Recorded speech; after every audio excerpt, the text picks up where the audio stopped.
Welcome back to Golf Weekly. We're here at the Golf Store Outlet. We've decided that it's time for a new set of golf clubs for our game. We're going to treat ourselves. Chris Hendrix, I walk in the door. Walk me through the process here. What do we have? What are we looking for as far as getting custom fit? Whenever somebody comes in the store, Chris, the first thing we want to do is we want to talk to them about what kind of clubs they're playing with, what they're looking to get out of the game, you know, what type of golfer they are.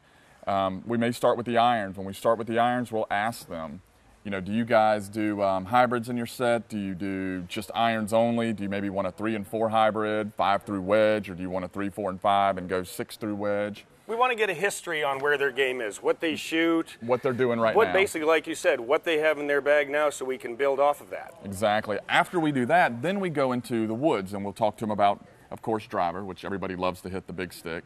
We'll talk to them about fairway woods. What's their normal set makeup? Are they playing driver, 3-wood, 5-wood, driver, 3-wood, 7-wood, driver, 7-wood, 5-wood, whatnot? And that's where we start at this part of the table. I see we have some different heads here, different styles. Could you just go over real quick what we have for differences in the heads? You know, obviously they have different colors, so we can separate them by that. The FBS, made by Turbo Power. The white head, of course, is the most popular. Then you've got just the traditional, the burgundy, like the T7. But we also have hybrids, and this is where we start with the hybrids, and then we also go into fairway woods, and we've got white fairway woods. Do we have any difference in the playing characteristics of these different heads? For instance, does one have a little bit more bottom weighting than the other? Is one a little bit more forgiving than the other? Removable weights. Movable weights on this one right here? On this head, so whenever a player comes in and they talk about wanting to either hit a cut or a draw, shift the weight around, you've got that. When it comes to the white ones, they're all stationary weight. They do have low center of gravity, so they are kind of designed. They're going to help you get the ball up in the air a little bit more. Exactly. Okay.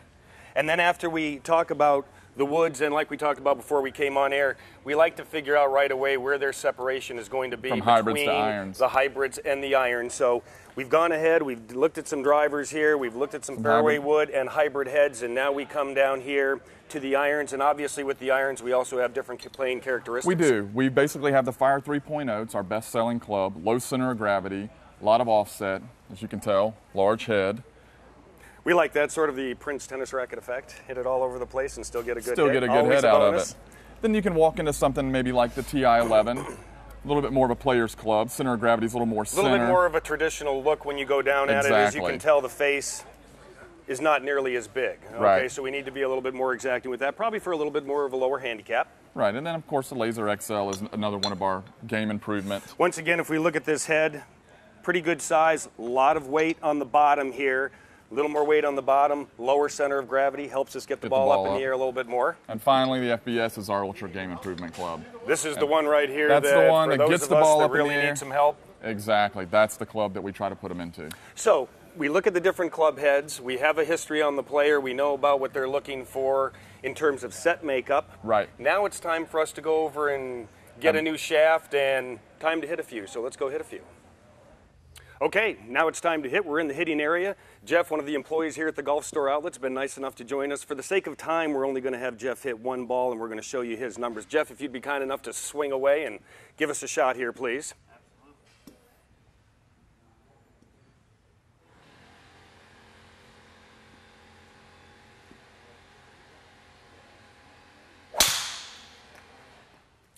Okay, as you can see, we have a launch monitor right here that's getting his numbers. This is a velocity launch monitor. It's going to give us all kinds of things that are going to help us. All of our good And after we tools. get the info, we look right over here at the computer, and we're going to pretend these are Jeff's averages for maybe 10 or 15 balls.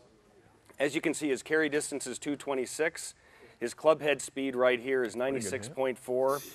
His ball spin rate, if we look right here, is 4,000, which is maybe just a little bit high for a driver.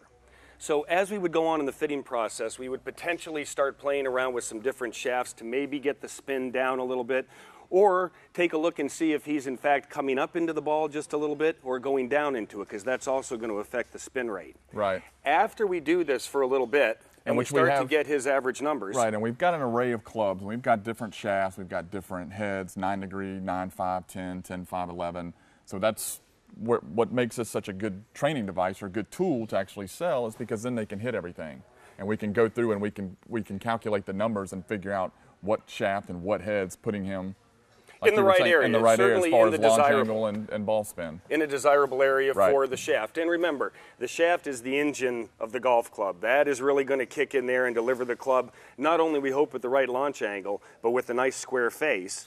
And certainly by looking at the club head speed, it's going to help us determine, for most of us out there, whether we're going to have an A shaft or a senior shaft, whether we're going to have a regular flex, shaft, stiff, or or even if extra somebody stiff. has a lot of club head speed, generally 115 miles per hour or above, then we can start thinking about an X shaft. After we go and get ourselves an idea as to what shaft he wants in Right. terms of flex and maybe the exact kick point, Right. then we're going to go where? We're going to go look at some shafts? Then we're going to go back over, we'll take a look at some shafts and then show some finished products. All right, let's go look at some shafts. Okay, we've got the player's history. We know exactly what their numbers are on the launch monitor.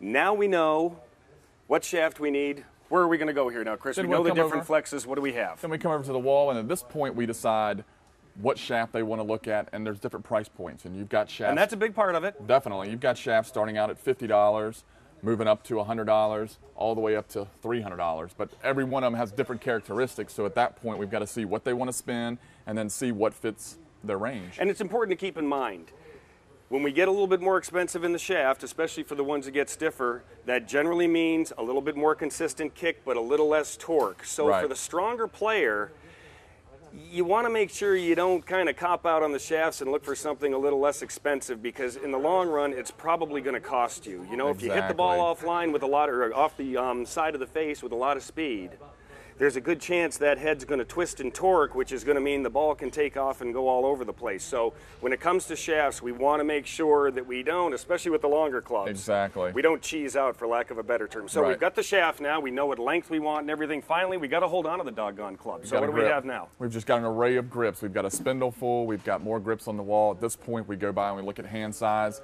We figure out what the right size grip is, and then we give them their choice options, which, of course, Lambkin, for instance, makes colors. So a And lot it's of people very like- important to remember with your grips. You know, bigger hands obviously need bigger grips, but a lot of times people just look at their hand size when in essence you want to be concerned with your finger size. I've got a big hand, but my fingers really aren't all that long. So for myself, I use a cadet large glove, and I use a mid-size grip, but just a regular mid-size grip. I don't put any extra tape underneath it.